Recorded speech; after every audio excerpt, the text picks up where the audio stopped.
Hey guys, today we are comparing between Glico Roll-On and Bulls One Rain OK Speed. And all previous water repellent has been removed. This is when idle, Bulls One win.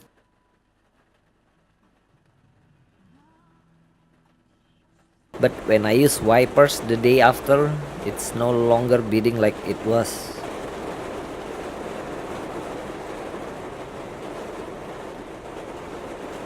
Testing the speed, you can clearly see which is better.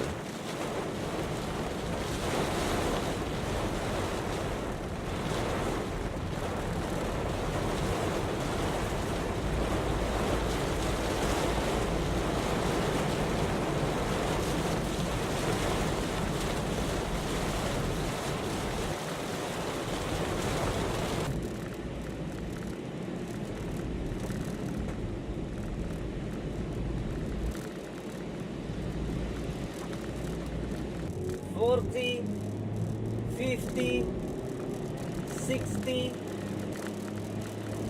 $70, $80.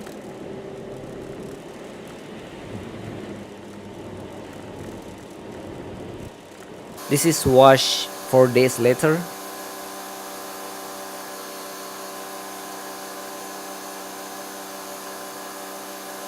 I hope you guys enjoyed this video. You can check the links in the description. Thanks for watching.